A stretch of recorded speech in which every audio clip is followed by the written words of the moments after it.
Welcome everybody to episode 246 of the You Can't Comp This NBA Trading Card Podcast.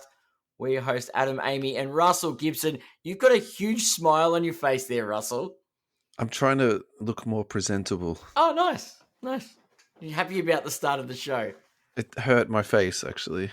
Yeah. These people that go on TV and smile for like 2 hours straight are just beyond me. It's the, I don't know, plastic smiles, I call it. I don't know. Mm. You can see by the eyes, the crow's feet in the eyes, if a smile is genuine. Right, that's how you do it, is it? Apparently. I just think it's me getting old. Yeah, I'm good. Good. Hello, everyone out there. Thank you so much for tuning in. This week's show is going to be a bit of a mixed bag. I think we could call this the summary episode of what's been going on in the league. Getting up to speed with what's been going on in the league. Yeah. How's that? Yeah. We are going to quickly touch on the gambling because there's an update in that space.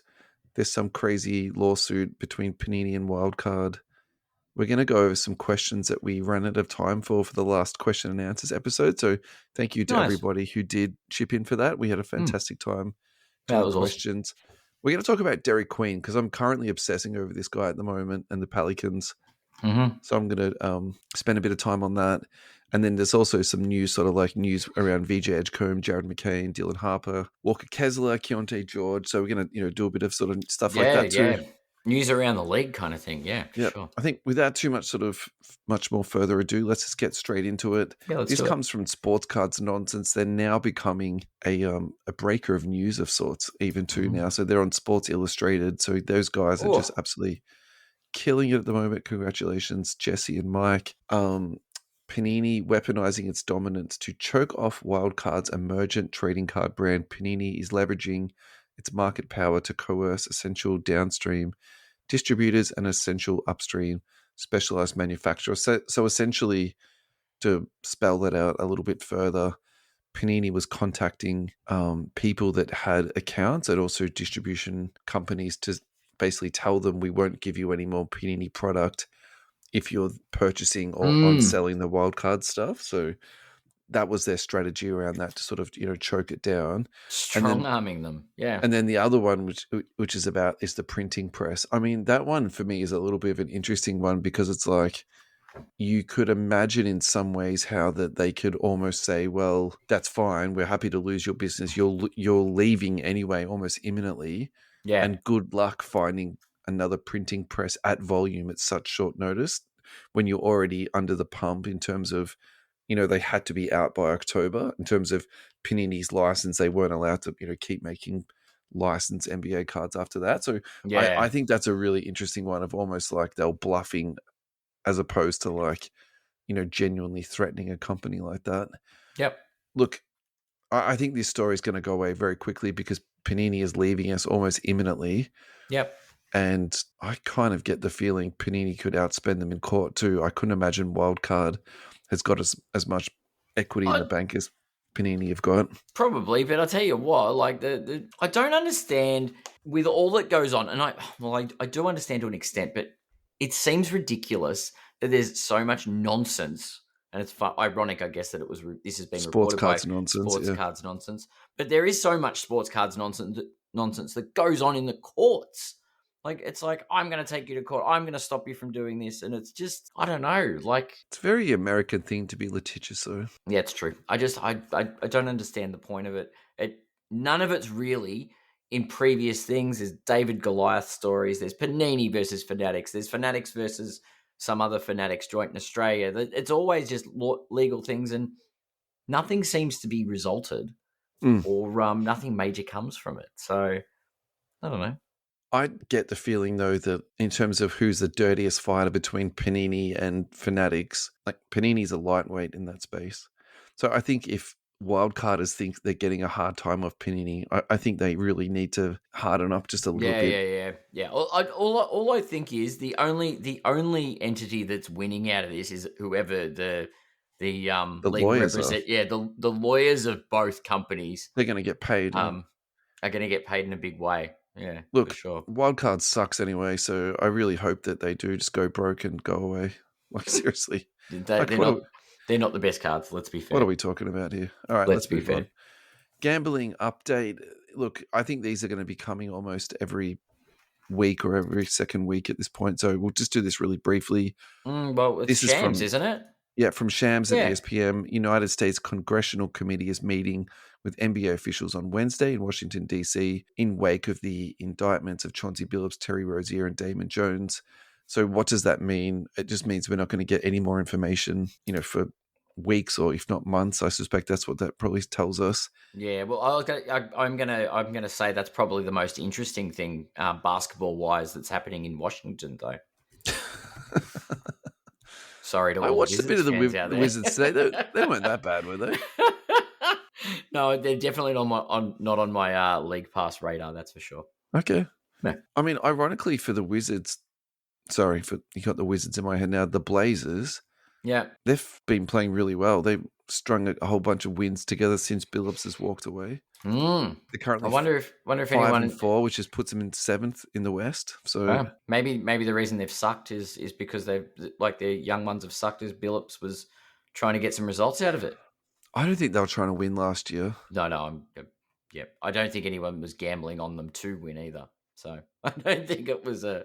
I bet you there was some degens out there, man. You bet me, do you? Well, we could get in trouble for that, so let's not. There'll be no betting on the Blazers. Can we get into trouble for that? I don't think so. Betting on a terrible basketball team is not. I've got the feeling our sponsors won't have any problem with us gambling at all, to be honest. No, that's probably fair. They'll probably be able to give us a few tips, let's be fair. That's right. Teach us how to do it properly. Exactly. Yeah. All right. I think that's all we need to do on that, isn't it? That's done. That's it. That's all the updates for the week on that nonsense. What I think we can segue into, though, is a huge win for the Blazers. Denny Adjava has re-signed for 4 years, $55 million. I actually had to read this story 3 times because I thought that there was either a misprint or there was something wrong with my internet or whatever. That's an absolute bargain. I've got a lot of respect for this guy. I think he's got an incredibly high motor. Yeah. I think he genuinely cares about his game and his teammates and playing winning basketball. Yeah. And to get him for that type of contract, I actually don't understand. Quite impressive. How it got to that point. And so I'll put this almost to maybe not the best contract in the whole league, but this has to be at least, taking out the rookies, this has to be the best contract in the league. I think that's pretty fair to say. Who are you getting for 4 years, $55 million at the moment? Yeah, true. That's true. I think. Yeah. So huge congratulations to the Blazers. And I think when you do stuff like that, it really does set you up for other moves on your roster to make your team better. So 40-55. Austin Reeves is on 4 years, 54. But anyway, is he? But that contract's about to be extended for a lot more money. But Austin Reeves is on that kind of money. What would you expect Austin Reeves to get on his next contract? A lot more. I mean, a lot more. Yeah. Austin Reeves is looking at not max money, but first, second stringer type money, not role player money. That's for sure. All right, let's go back and do some questions from last week. David Lindsay. Yes. What was the first trading card that really meant something to you and why? Do you want to go first? Do we want to do this where we both answer the question, or do you want to? Yeah, that's fine. Okay. Yep. What was the first trading card that really meant something to me and why? Yep. Shaq and Anthony Hardaway, Thunder and Lightning, because it was the first quote unquote big hit that I pulled from a pack. Yep. That I remember pulling from a pack. It was a card that was sought after at the time. Shaq was obviously a big deal. Penny was new on the scene. It was kind of one of the big hits from that set of Skybox, and yeah, that really stuck with me, and to the point where I remember it so fondly that I've acquired it again, because it's one of those cards I just want to have for the memory of it. Yeah, for sure. There's a nice story behind it. Yeah, for sure. The first card, I think for me, would have to be a NBA Hoops Chris Webber rookie. Ooh. And when they made that set in, I think it was from Series 2, I think it was one card in every pack had a gold stamp on it. Yep. I got one that had a gold stamp on it. And for some reason, I just felt like Is it 92, 93? The anniversary set. I know which one you're talking about with Yeah, the I don't the know. There was embossed. something about Yeah. that card. It just felt really, really special, and it's probably worth like $2 or something like that. But Not at the time, yeah. It's I was just like, insane. "Oh my god, this is fantastic!" Yeah. First card that Um, was given to me that made that had significance was one of the Dream Team set, the Redemption set. My friend gave me the Scottie Pippen out of that, yeah, right. but that was just a card that was given to me rather than What's that worth now? That redemption? I don't know. It was a Redemption set from Upper Deck Okay, because of the 92 Dream Team. So yeah, it was. nice. I don't know. I had the Pippen. It was great. Yep.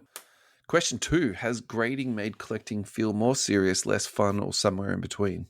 I would say it's definitely somewhere in between. I think that's a really It's a loaded question, it's a isn't it? very loaded. Well, it is a loaded question, but it's not in a bad way. I think grading adds an element, and you don't have to be involved with the grading process or graded cards. You collect how you want to collect, and if you want to collect raw sets, then it means nothing to you. Yep. If you want to get involved with slabs, then you need to do your homework a little bit. So I just think it adds an element, and it's changed the way aspects of the hobby are viewed. Yeah. I think for me, none of those really apply to me. So I'm going to go with somewhere in between. The two things that I get from grading is that if I'm buying a very particular card and I want some assurances on it, it gives me that insurance, and it also, lets me search for it on the database. And because I think at the 100%. moment I'm very wary of fakes that are going around.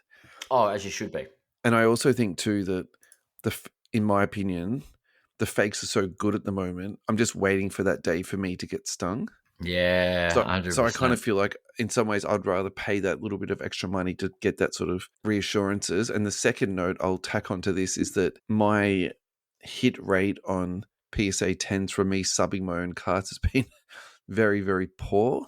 So I don't take it that serious. I almost know now that I have so low expectations when I send cards off to PSA. It's almost like I don't care. I have to be very particular about the cards that I send off and for the reasons why.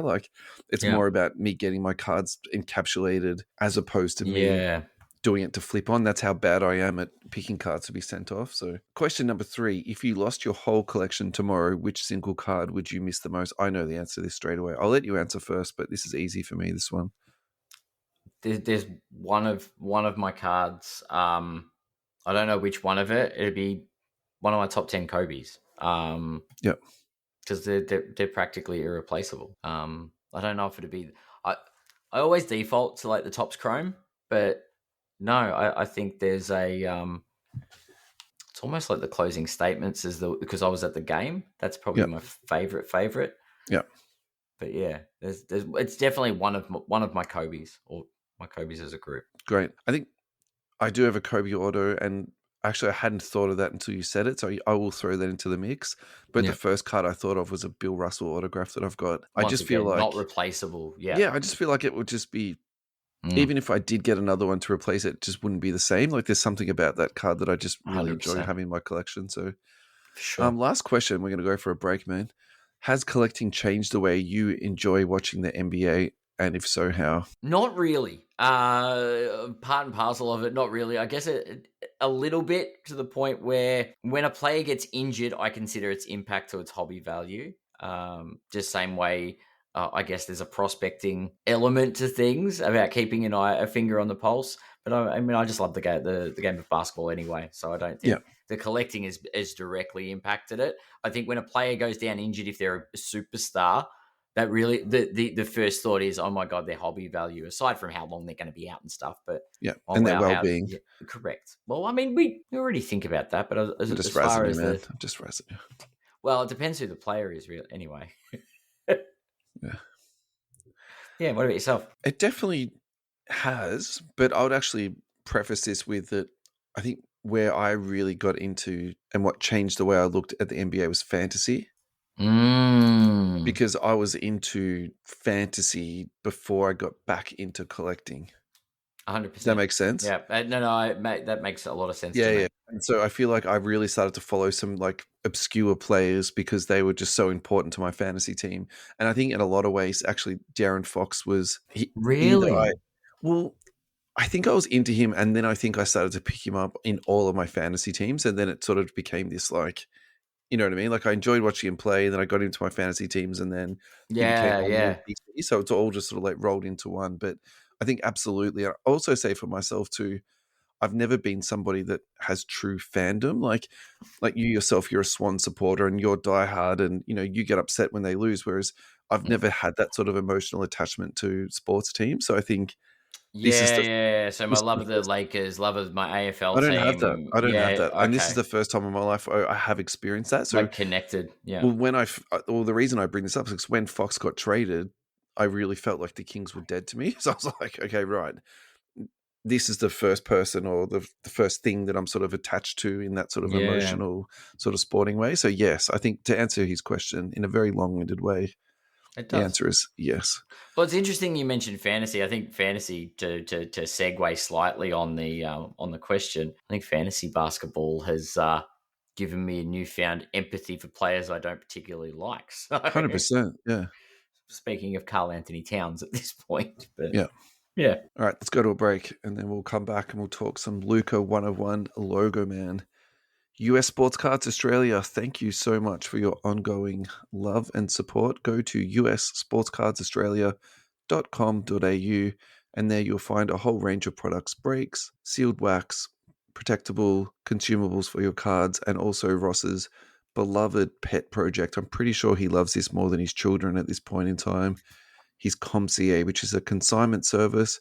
Send all of your cards into Ross. Write on it, you can't comp this, you'll get a free submission. Ross has been PMing me a lot this week about what's going on his page. He thinks at the moment about 90% of his cards are actually hockey on there. oh So wow, he's calling out to NBA fans, please send in your cards. He really wants to get more NBA onto the page. yeah. One big card that's being listed this week is a Karl Anthony Towns Logomen, Speaking of patched cat, Logomen, I should say. So he is starting to yeah, get more NBA onto the page, and some bigger boys are going on. So if anyone is interested out there in yeah. getting their hands on a Karl Anthony Towns Logomen, go onto Ross's ComCA site to check that out because he is running a very good business in that space. Thank you so Very much, much Team so. US Sports Cards Australia, for your ongoing love and support. Alrighty, we're back, Ad. How you doing? I'm good. I'm very good. Good. I put this into the run sheet because I just wanted to froth over it, basically. It's just as simple as that. There's nothing really too complicated about what we're about to talk about, other than it's a Luka Doncic, one-of-one Logoman with an on-card autograph in a Lakers uniform, which I thought might interest you. This is From the juicy. collectibles guru, this was pulled on Rip Hamilton's Rips on Instagram. Yeah. It says a couple of nights ago, and this was from October the 27th, so that's a little while back. About a month ago. Yep. This card is extremely unique in that it's only one of two licensed Logoman autographs produced by Panini of him wearing a Lakers uniform, with Doncic being a Panini exclusive athlete for the foreseeable future. We may not see any more now that Topps has taken over the basketball licensing. If you pulled this card, I feel like he's taken from our podcast now, would you sell now or hold in hopes of a Lakers championship and all Luka MVP? Ad, what do you reckon? It's a hold. I think this, given Luca's exclusivity with Panini for now, there's going to be a right time to sell this, and I don't think it's now. And I Definitely think not. it's going to be a very valuable card.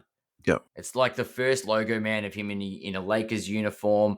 The biggest thing, obviously, we were just talking before the break about how I'm a very passionate Lakers fan rather than following players and things. The Lakers are one of those franchises, and I think will draw attention. This is the first real Luka logo man in purple and gold. Yeah. And I think as such, it will carry weight for a very long time. Yeah. And look, I think it's easy for me to say what I'm about to say, but I really feel like you hold this card until you can no longer afford to hold it anymore. And what I mean by that is you sell this card and then you pay off your mortgage, or you Yeah. sell this card and you buy a part of a business. You know what I mean? Like something that will genuinely set yourself up for, 100%. basically the rest of your life, because I feel like this is sort of one of those cards that if you sell it too early and you sell it when the You're market leaving. isn't right, you will just be You're looking at those pictures of people, like the Jalen Brunson rookie Nebula that sold for $300 and then sold for $100,000. Like that's the Yeah. type of card this will become. So look, absolutely beautiful card. I love the internet some days because you see stuff like this on it. Like if we didn't have Twitter, we wouldn't have this. There's some parts of Twitter that I hate, but There's some God, I parts love that the you... internet sometimes. Alrighty, our next card in the run sheet is for me. This is only for me Only for you. to froth over. Hakeem Olajuwon. This is from at Call-In Shots TV. True or false? Hakeem Olajuwon is the greatest center of all time. False. Who is better than Hakeem? Have you heard of a guy named Wilt Chamberlain? He was pretty good. Have you heard of a guy called Kareem Abdul-Jabbar? He was pretty good. Have you heard of a guy called Shaquille O'Neal? And I know he was pretty good. Baby Shaq got dominated by Hakeem, but veteran Shaq would not have been dominated by Hakeem. Well, that happened. So there's a debate to be had there. I'm not saying I've had this discussion. I think he's in the top 10 for sure. Yeah. Top 10 centers or top 10 players? Top 10 centers. Yeah. So look, yeah, even though I had his life-size poster on my wall as a child, I actually answered to this on Twitter and I said Kareem, Wilt, and Bill Russell were better. And I know the Bill Russell one's a little bit controversial because of the time difference, but I also think considering his resume, it's okay to be kind of wrong about it. So yeah. And just for the segment, I found some Hakeem card porn. So let's just go through a couple of these cards on here. This one here sold on Golden in 2025, actually. So not that long ago, in June 29th. Yeah. 2004, 2005 Upper Deck Exquisite Collection dual NBA logo autograph. David Robinson, Hakeem Olajuwon, 1 of 1 Logomen. This sold for $43,000. There's a couple of things about this. I think these two had some fantastic battles over the years, and the year that Robinson won the MVP, Hakeem knocked him out of the playoffs, and it was almost a bit of like revenge because Hakeem thought he should have won the regular season MVP, la-di-da. 100%, yeah. And then to put them onto their own card, I think that's a really cool thing. I would also say, too, the timing of that sale is that's before the Wondershine Index thing put themselves together. So I actually wonder if this was resold today, would you actually make a really quick flip, nice little profit on it, just for the fact that would it? There's a lot more push for people buying Logomen at the moment. Okay, yeah, true. Maybe. Yeah. It's an interesting price, though, given the prices of Ultra Modern. I think that's a great purchase. 100%. Yep. 100%. Another athlete who I think probably deserves a little bit more time in the sunshine, and our next card we're going to talk about is Tim Duncan. The reason I'm putting this into the run sheet is because I'm just happy to see Duncan stuff sell above $1,000. 100%. So this sold for $9,000. This is the 1997 Ultra Tim Duncan Platinum Edition PSA 9.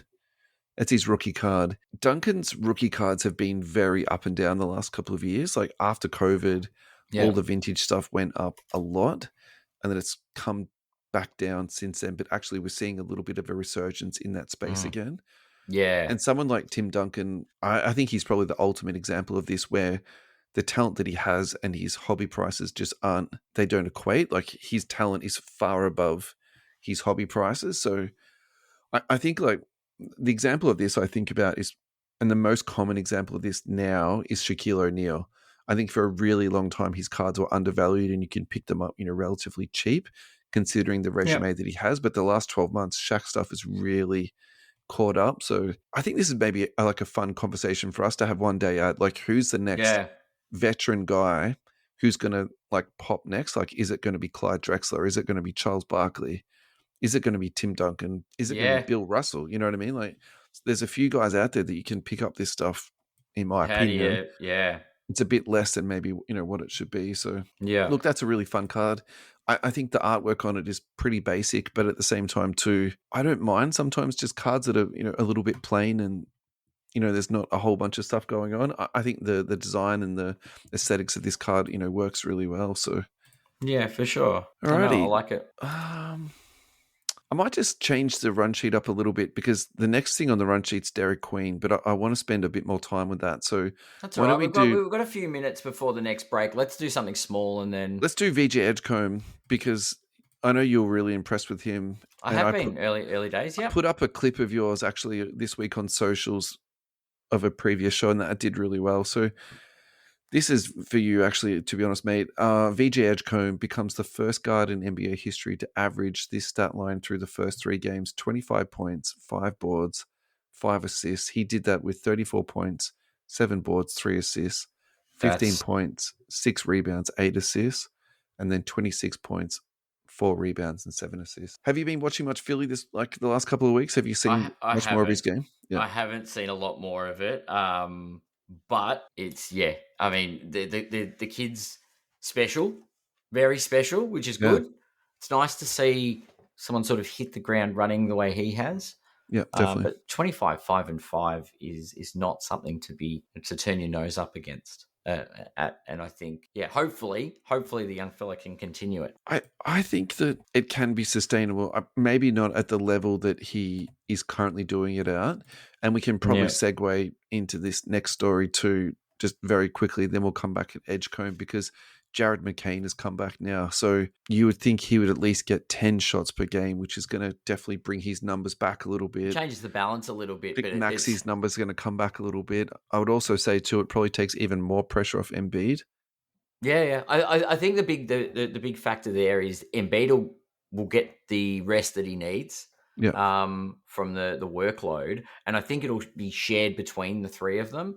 And I think on any one night, having to watch all three of those players is going to be crucial with regards to how people deal with Philadelphia. It's so weird for me because of how dominant Embiid was. Like how long ago? What, 2 years ago? And now it just feels like if he's the fifth or the sixth best player on that team, true, they could probably still do really, really well. Do you know what I mean? Like it's such a weird. I think it was really important that they learnt to play without him, though. If that makes sense, like the actual absence of Embiid helped the whole team grow, and Paul George practically being non-existent there has forced that young talent to sort of step up earlier. And I think it's benefited Maxi. It's obviously benefited McCain and now Edgecombe. So it's good. It's good to see Philly sort of have that young core that's developing. I think that is true, but you also need talent to go into those spots. And I think McCain has been better than what we were expecting. I think Maxi is. Yeah. Who would have thought Maxi was that? And then they just got so lucky. Okay, maybe lucky is not the right word, but I think for them to get that number 3 pick after what they were expecting to do last year, like again, who would have thought that's how their season would have ended up with them getting the number 3 overall pick? Like I think 100%. Yeah, Morey is good, but he's also lucky sometimes a little bit too. All right, let's go to some basketball card talk. Vijay Edgecombe, this is some sales. Number to 68. It looks to me like it's black. I really hate this from Topps. Make black is 1 of 1, guys, not number to 68. That's sold for $400 USD. Vijay Edgecombe, Panini Prism penmanship, number 3 draft pick. That's sold for $80. I'm really surprised about that. Okay. Is that just because it's? Oh, do you know why? That's a college one. That will be why. Yeah, That's totally yeah. fine. It'll be because of the Totally fine. That's totally fine. That's I think understandable, really. Exactly. Yeah. 2025 Panini Instant Draft Night. So this is like an instant card from Panini. That sold for $35. Cool. I would have thought you could have just bought that cheaper off the website directly. Like, why do you need to? Oh, it depends if people bought them out. Remember? That's it. Old mate from Bless Sports Cards did that, didn't he? All right, last one, and then we will move on from this. Vijay Edgecombe rookie 25-26 Topps tip-off card. Okay. I don't mind the design on that. It looks to me like it's a black and white silhouette of a basketball ring and net. That's kind of cool. It's original. Good photograph with him on it. The rookie logo, I haven't got my head around that ad. Are you accepted that in your brain yet, or are you still not too sure? Yeah, it's an adjustment period, okay? I think that the actual design of it is lame, but let's just say that that's fine. But actually now I can actually put my finger on this. There's too much color contrast there. So for example, this one here, it's orange. Yeah. And it sort of sticks out against everything else that's sitting on that card quite nicely. Like everything else on that card sort of blends in well together. And then you've got this bright orange lump just sort of sitting there. Anyway.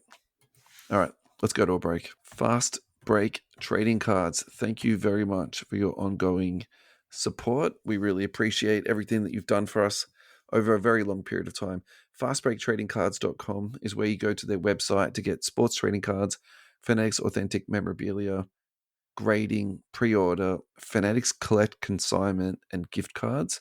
Also head down to the boys at 75 Tulip Street in Cheltenham, Thursday and Friday 12 till 6, Saturday 9 till 5, Sunday 10 till 4. Thank you guys for your ongoing support of our podcast endeavors. Alrighty, we are back, Ad. How you doing, buddy? Good, I'm good. Good. Dairy Queen. Do you have any thoughts about Dairy Queen before I go off for a 20-minute rant? Go for your rant. Okay. For your rant. I keep forgetting that the Pelicans exist, so I randomly had the Pelicans Hornets game on the other day. that's I obscure, wasn't but sure. really paying attention. It was more like background noise until the fourth quarter when it got really, really interesting. And basically, Derek Queen played about 12 minutes consecutively. Mm-hmm.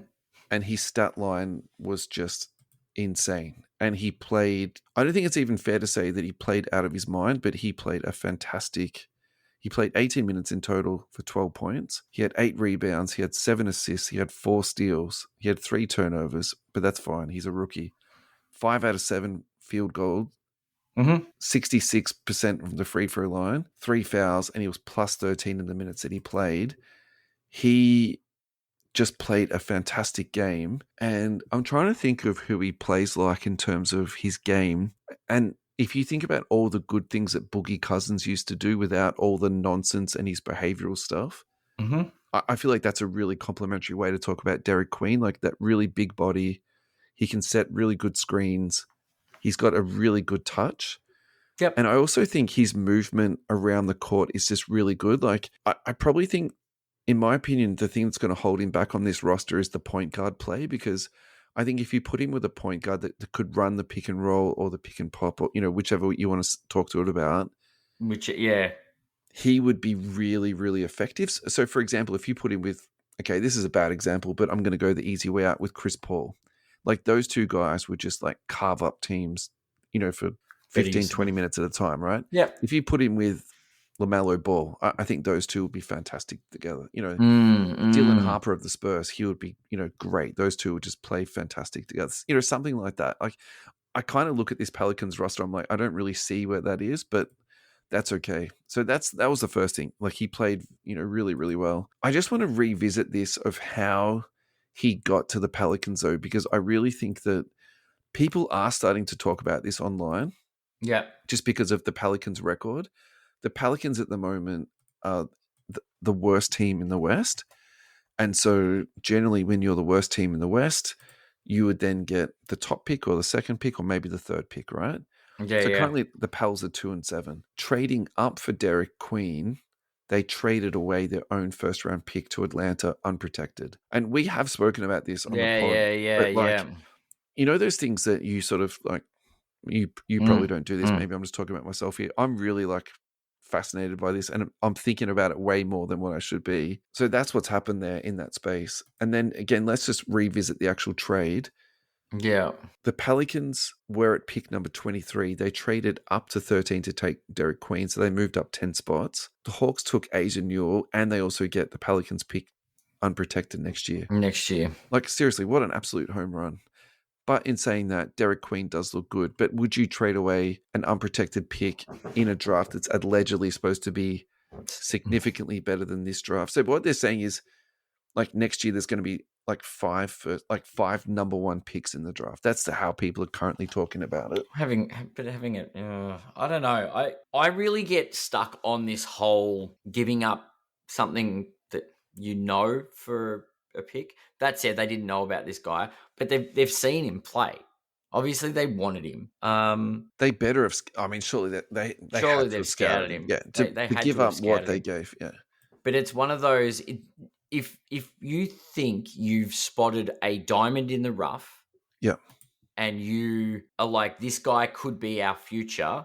I want this player, you give it up. You give it up. Do you know what I mean? Like the Lakers went all in for a 17-year-old kid at Lower Merion High School, and went. Do you know what I mean? Like there was a lot given up for Kobe, and they saw something. I'm not saying this guy's Kobe Bryant, by the way. I'm saying people identify talent and see others seeing downside where scouts see upside. Yeah. I mean, look, I think probably what history has shown us is that Jerry West was a better general manager than Joe Dumars. That I will agree wholeheartedly. Rest in peace, Jerry West. Hope you're not turning over in your grave. No, I mean, that was a compliment to Jerry It West. It was. Look, anyway, if we are going to have a bright spark out of this season for the Pels, I really hope it is Derek Queen because, I mean, what I saw in a very short sample size, or small sample size, is very, very, very promising. And he's skilled. Yep. Look, it was against the Charlotte Hornets, so maybe it doesn't mean that much, but it was a great period of basketball. So if you do want to go back and watch a good quarter of basketball, you only got time to watch 15 minutes, and you want to watch something obscure, Hornets Pelicans from last week, fantastic quarter of basketball. Yeah, you won't regret it. All right, let's move on. We don't need to dwell on this too much. Let's talk about some other rookies, though. Let's talk about Dylan Harper. Let's talk about Derek Harper's son. Ron Harper's son. Ron Harper's son. So Derek Harper played for Dallas, didn't he? No, we just mixed up people. So we actually haven't picked up on this yet. So this is Ron Harper's son, Dylan Harper. Yeah. And there's also another Harper. Derek Harper played for Dallas in the 90s. Oh, yeah, that real hard-nosed guy. And then he played for the Knicks for a little bit. Is that who you're talking about? Yep. And then Ron Harper Jr. is currently contracted to the Celtics. He's just signed on with them as a two-way contract. Ooh. And actually, when I was in the States watching him play, I actually had to check on my phone. I'm like, my God, I'm old. Like, this is when you start to realize how old you get. But I completely missed that this is also his son too. So yeah, they've got two kids in the league. Congratulations to that family. That's crazy success. That's like the Ball family type success, really, when you think about it. That is very true. Yeah. Back to cards. A 1-of-1 gold vinyl has shown up with an on-card autograph on it from Topps Chrome. It's sold for $40K. Buy, hold, or sell at $40K, Ed? Sell. Yeah, I think I'm gonna be critical of, like, I'm not saying Dylan Harper isn't good, because I think he is, but I think there's a bottleneck in San Antonio, and how this plays out is going to be very interesting. Well, especially how well Fox played today. Yeah. So you've got Fox, Harper, and Castle. I personally think Castle is the odd man out, not Harper, but that's just my 2 cents. I don't know. I have a feeling Castle's done enough to stay in. So, okay. And it wouldn't be out of character for the Spurs to do something a little bit different. Okay. Maybe have something in mind for this, whatever this looks like. Yeah. Look, I don't know, to be honest. You've got an 8-foot tall alien in the middle of the key, so maybe 3 guards is viable. I mean, you could do it. Like, if you wanted to rotate like those 3 guys around and only play those 3 guys as guards, I mean, I suppose you could do it. There'd be a way to stagger it. Yeah, it's not impossible. No, it's definitely not. But anyway, look, I agree with you. I think that's a sell 100%. And I think if you hit that card and you sell it for $40K, you just go and buy some really nice LeBrons or Jokic or a Curry or some really nice Curry. Yep. If you're a San Antonio guy, buy a Tim Duncan, buy a David Robinson, buy a Wemby. You know what I mean? Like, yeah. And actually, at the moment, probably buying Duncan autographs is not a bad thing because Duncan autographs are coming out now of Eminence out of Flawless, and they're all for sale on the secondary market. So yes, you could definitely do that. This one's a little bit of a sad one. This is Walker Kessler. Unfortunately, he's out for the rest of the year, undergoing season-ending left shoulder surgery for a torn labrum. Sources told ESPN that's reported by Shams. I think actually this is really bad because I think he was clear, like by far and away, their best center they've got on that roster. Is that because Utah have been playing above themselves and they shouldn't be playing so well and they need to play worse, so they've just wrapped Walker Kessler up in cotton wool? I mean, the conspiracy theorist in me actually agrees with you, but at the same time, what do? Like hold him down on the ground and hit him with like a pole on his shoulder? Like, I don't know. No. Seems unlikely, doesn't it, really? But you're not trying to rush the guy back. You're going to look after him and make sure that you take care of it. They're not rushing that guy back.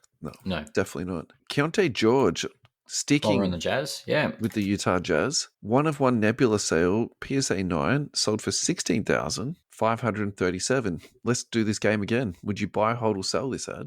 I'd hold it. I like that price. I like that price a lot. Okay. No, but between 15 and 20K for a rookie that's shown some real potential, and I would say had started the season quite well. He definitely has played well. Yeah. I don't know if Utah's going to be the place where he makes a name for himself, but he's definitely one of those one of ones. Do you know what I mean? Like we've seen Brandon Miller's go for like $30K, and I'm like, oh, maybe that's a little bit high. I think this is a good sweet spot for a one of one. Okay. If he goes Jalen Brunson on everybody in a season or two, that card's $100,000 card. And if he goes the opposite way and stays in Utah, then it might be a $6 card. Who knows? Honestly, I would probably sell that too. And at $16K? Yeah, probably just buy a couple of Curry autographs. Do you know what'll happen? It'll have a bad thing. It'll drop. Someone will buy it for $600, and then someone will sell it again for $100,000, just like Brunson.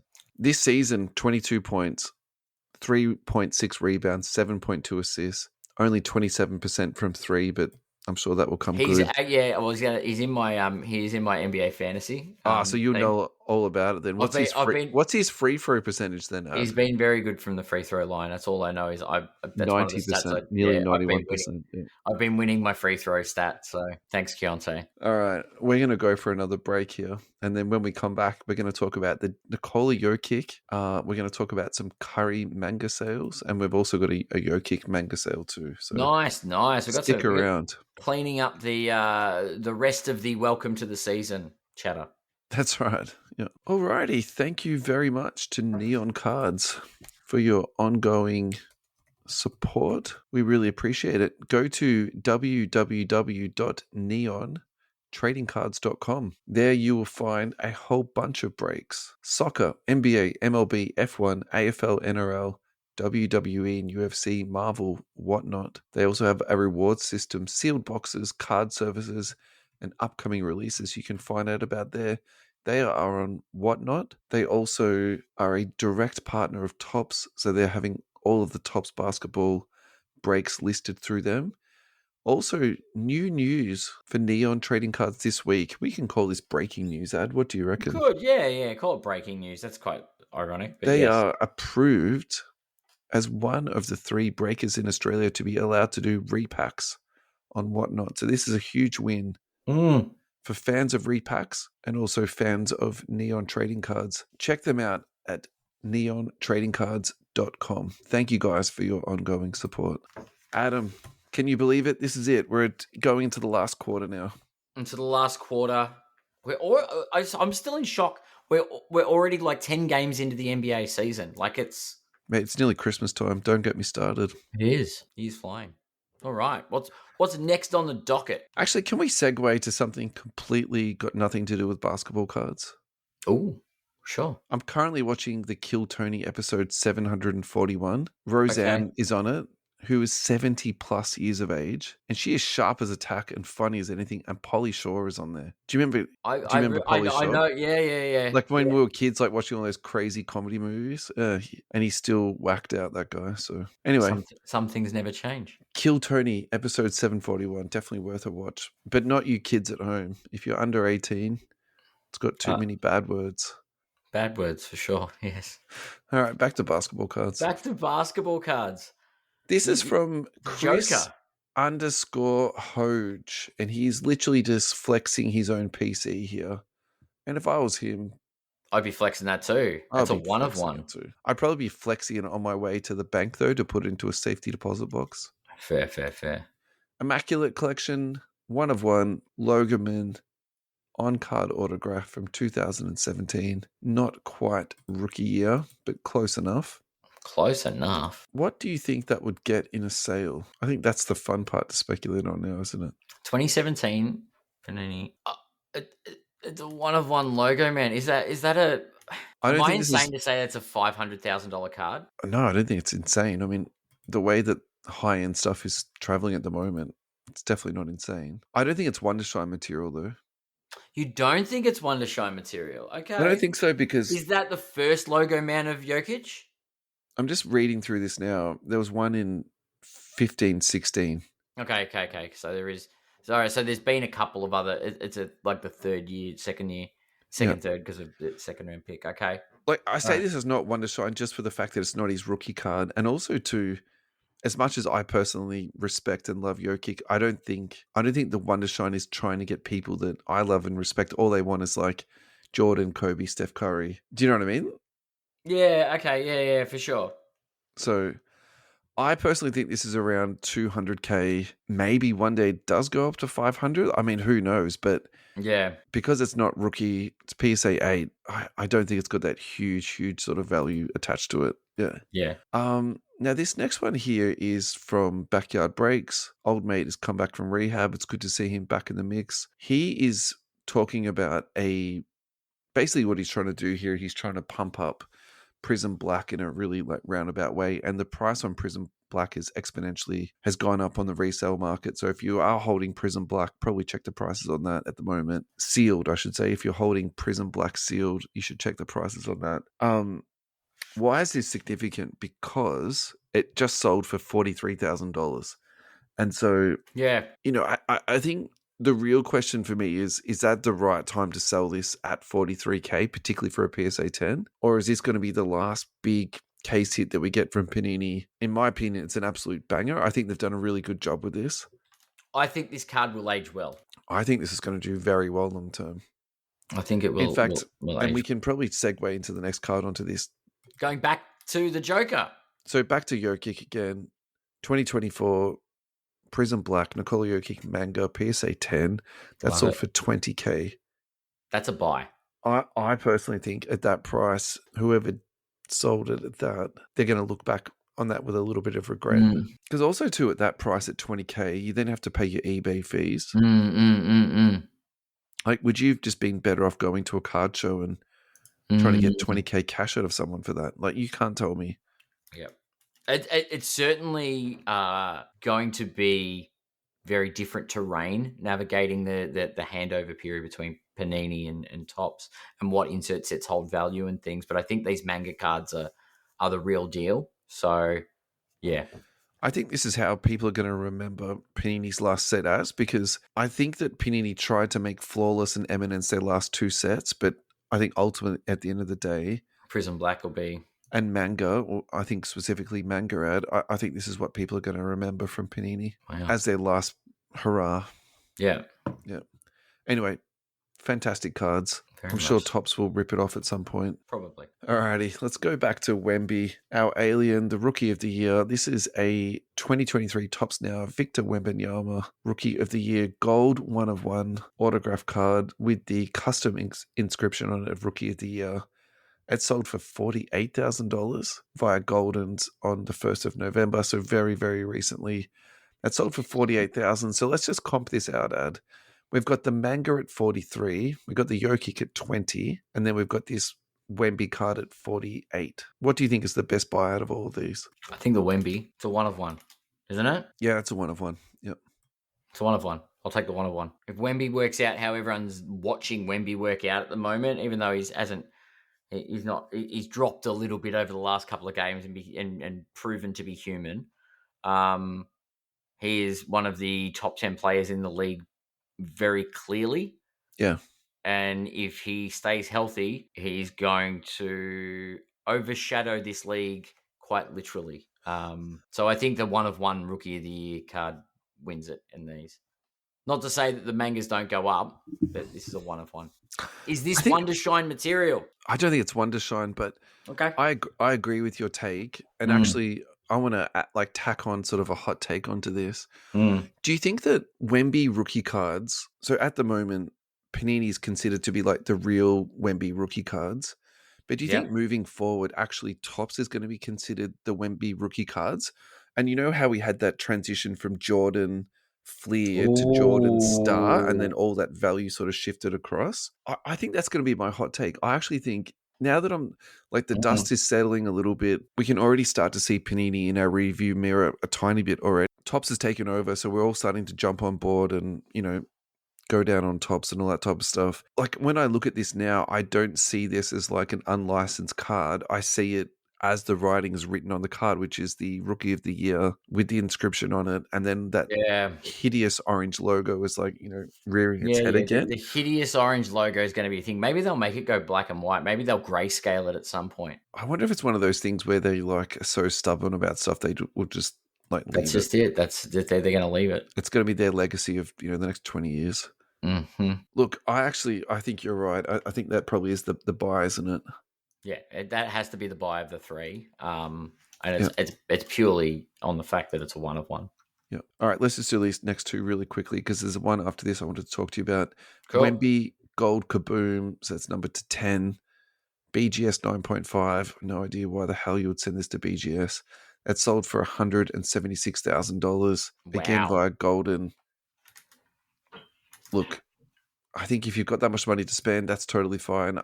I think that to me is a little bit risky, but at the same time, absolutely what a card. Maybe they've been listening to us talk about kabooms. Yeah, maybe that's true. This next one I feel completely different about. LeBron James Kaboom, number to 10. Again, BGS 9.5. This sold for $353,000.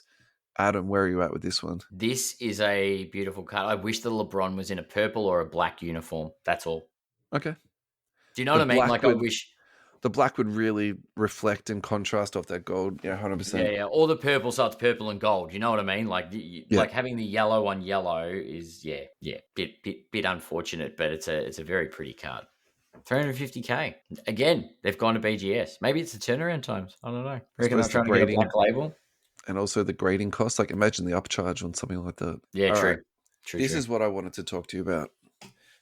This is from the Collectibles Guru. We've had a bit from the Collectibles Guru today, so we probably should shout him out a little bit. A $100,000 bounty has already been placed on the LeBron James Topps Super Refractor 1 of 1 autograph. Too low, too high. What do you think? Superfractor of Bron. Oh. Yeah, I personally... tough.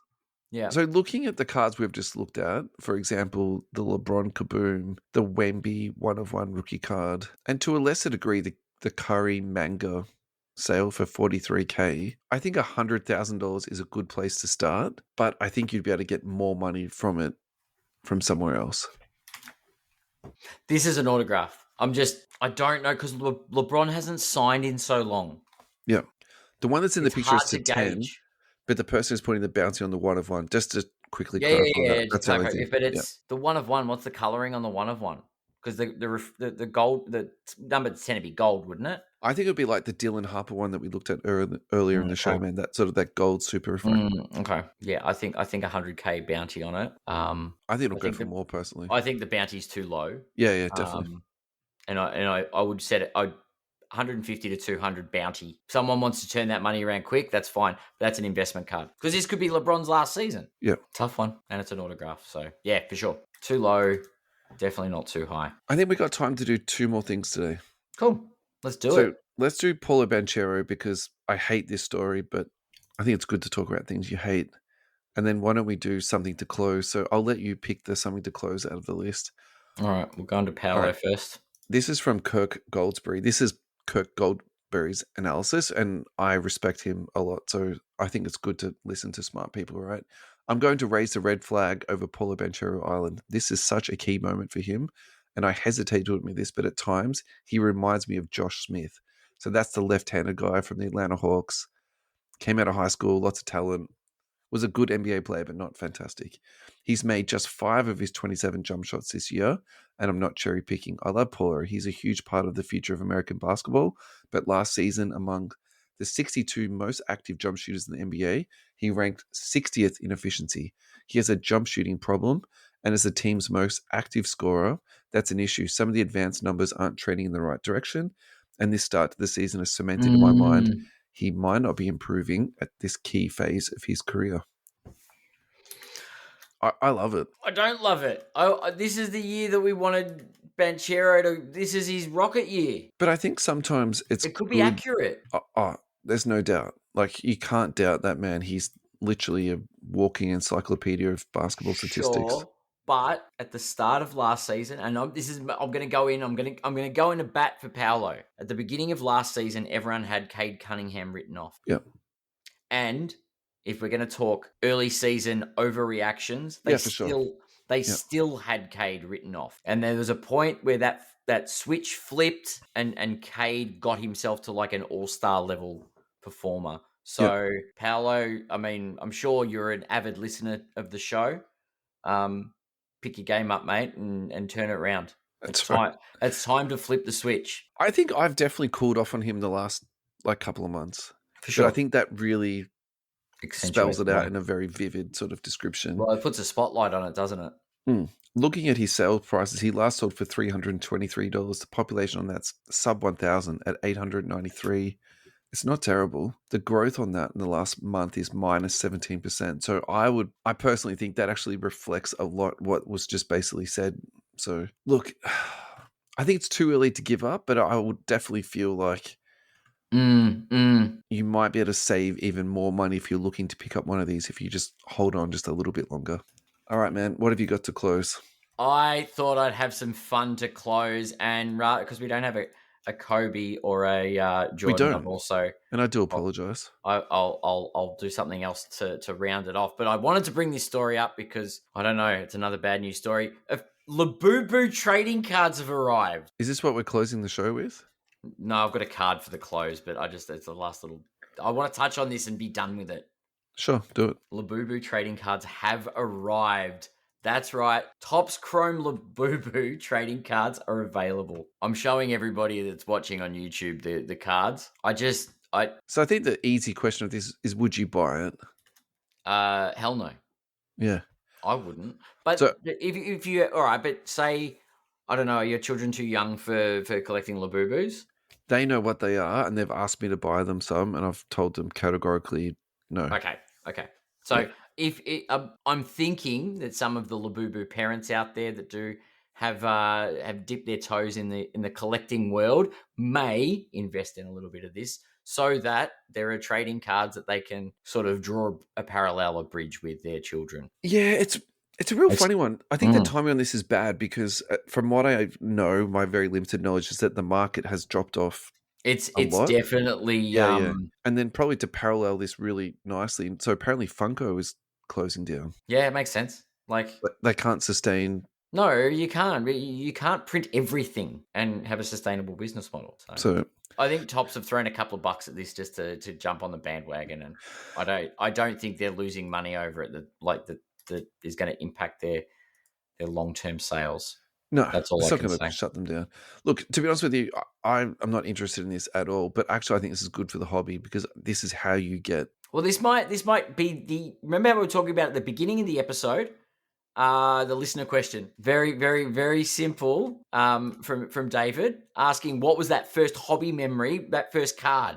There'll be kids out there that get a Topps Chrome Labubu, and it got them into trading cards. Yeah, or I was going to say also too. Then you need to go and buy them somewhere. So then you have to go down to Fast Break Trading Cards.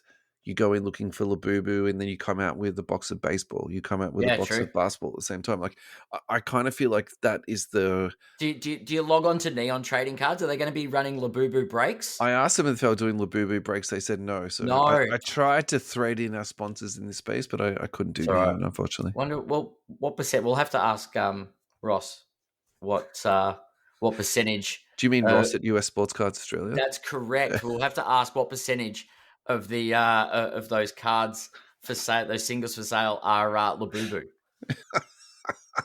Maybe you can put them with the water pistols. That's a low blow, Adam. Anyway, I've got a card to finish, and I figured if we didn't have sort of a GOAT level card, we'll go back a bit of a flashback, and we'll go to the Splash Brothers. This is GOAT level. It is GOAT level, given who they are. It's Steph Curry and Klay Thompson. This is championship tags, dual auto, 1 of 1, sold on Alt, October 16th, 2025, $540,036. Do you reckon that was before shipping fees, the $36, or you have to pay a little? Better be free shipping at that price, honestly. I just love the and $36. Alt, thanks for the very specific data. Yeah. Rather than for $540K. I like this card. Look, how can I say this? I'm very much about stories and narratives with cards, and the Splash Brothers. Yeah. Like a big purchase for me is $540. So I find these cards very difficult, but if I hypothetically had whatever amount of money you need in your bank account to be able to like purchase that as like loose change, and my boys were Steph and Clay, and you went to the championship games, or you were there at the playoffs, and that was like your thing, and like I think having a piece like that would just be incredible. So yeah, whoever bought that, I'm just so happy for you. I really hope that's just like a special piece for you, and you just sort of love that to death, basically. So I like the fact that it's $540,036 because it confirms it wasn't bought by Wondershine. Why? How much would that? Oh, because they would pay a round number. It would just be $550. Yeah.